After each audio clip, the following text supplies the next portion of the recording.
Hello বন্ধুরা, তো আমি আজকে করব আলুর চপ। তো আলুর চপের জন্য আমি আলুটা কিন্তু সেদ্ধ করে নিয়েছি। তো এখানে আমি নিয়েছি আলুর মশলা যেটা লাগবে, এখানে আদা রসুন কুচি আর লঙ্কা কুচি, পেঁয়াজ কুচি। তো চলো আলুটাকে পুরো মেখে নিচ্ছি। তো চলো প্রথমে আমি আলুর পুরটা রেডি করে নিই।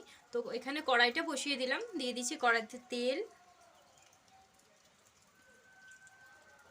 তো আলুটা সুন্দর করে ভেজে নেব মশলা টশলা দিয়ে। তো এখানে কিন্তু তেলটা কিন্তু পুরো গরম হয়ে গেছে। তো আমি তেলের মধ্যে দিয়ে দিচ্ছি পেঁয়াজ কুচি। তো পেঁয়াজটাকে একটু প্রথমে লাল লাল করে একটু ভাজবো।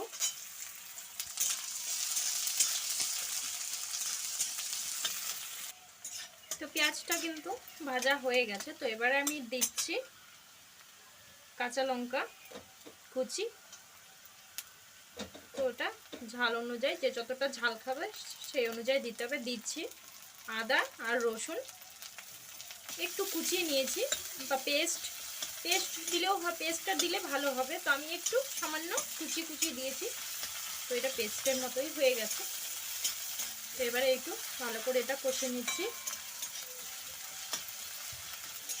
মশলা থেকে কাঁচা গন্ধ চলে গেলে দিয়ে দেবো আলুগুলো।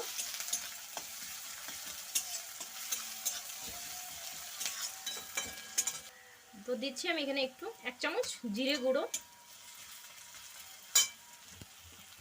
দিচ্ছি হলুদ গুঁড়ো, দিচ্ছি লঙ্কা গুঁড়ো। তো এবারে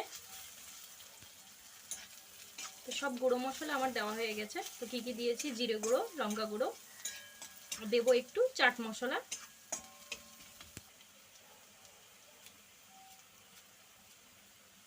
তো দিয়ে দিলাম চাট মশলা। তো এবারে আলুটা দিয়ে দেবো। তো আলুটা মেখে রেখেছি। তো একদম শক্ত হয়ে গেছে, জমে গেছে আলুটা। তো ভালো করে একটু মশলার সাথে মিশিয়ে নেব। তো আমি দিয়ে দেব এর মধ্যে বিট নুন।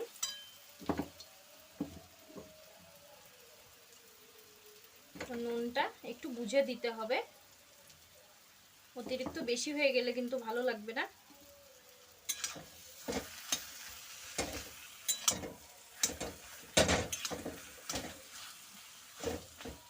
তো আমি এর মধ্যে দিচ্ছি একটু চিলি ফ্লেক্স।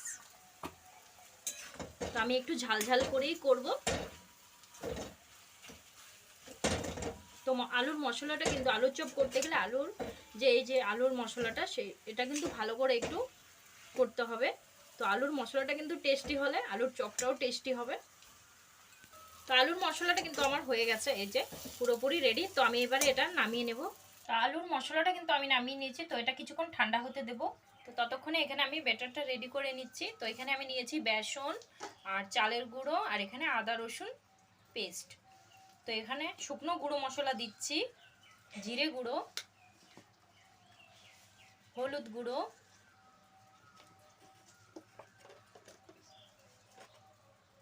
দিচ্ছি লঙ্কা গুঁড়ো। তো এটা কাশ্মীরি লঙ্কার গুঁড়ো। সব শেষে এবারে দিয়ে দিচ্ছি স্বাদ মতো নুন, আর দিয়েছি বেকিং সোডা বা খাবারের সোডা। তো খাবার সোডা কিন্তু খুবই সামান্য মাত্র দিয়েছি, বেশি দিইনি। তো এখানে এবারে সব শুকনো মশলাগুলো আগে ভালোভাবে মিশিয়ে নেব। তারপর আমি ব্যাটারটা ভালো করে মেখে নেব হাত দিয়ে। তো আমার কিন্তু ব্যাটারটা রেডি হয়ে গেছে। আর আমি ব্যাটারটা কীভাবে কতটা পাতলা বা ঘন করেছি, তো এরকম। তো এবারে এটা হয়ে গেছে, এটা আমি কিছুক্ষণ ঢাকা দিয়ে রাখবো। তো প্রথমে আমি এই থালার মধ্যে একটু বেসন ছড়িয়ে নিচ্ছি, শুকনো বেসন।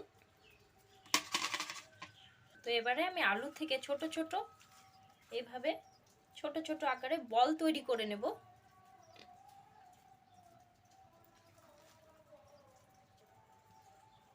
তো সবকটা একসাথে এইভাবে করে নেব, তাহলে সবকটা কিন্তু একই মাপের হবে, ছোট বড় হবে না।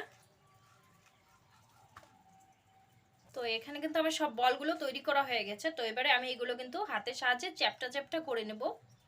তো এই যে সবগুলো কিন্তু করা হয়ে গেছে, রেডি। তো এবারে আমি এগুলো ভেজে নেব।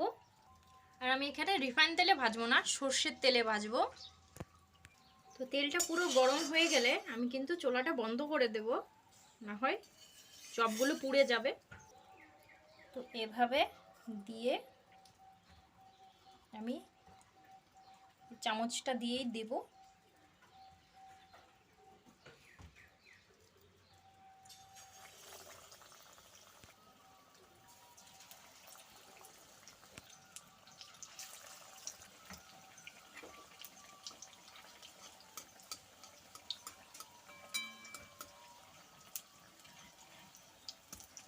তো এভাবে একটু সাবধানে উল্টে দেব।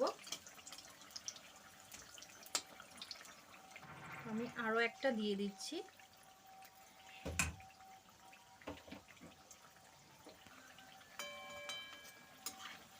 একটু সময় নিয়ে ভাজলে কিন্তু বেশ মুচমুচে হবে, আর স্টিমটা কিন্তু বাড়িয়ে রাখলে পুড়ে যাবে আর মুচমুচে হবে না, ভালো লাগবে না। তো প্রায় কিন্তু এটা ভাজা হয়ে এসছে, তো আমি আরও একটু ডিপ করে ভাজবো, তো লাল লাল হলে দেখতে ভালো লাগবে।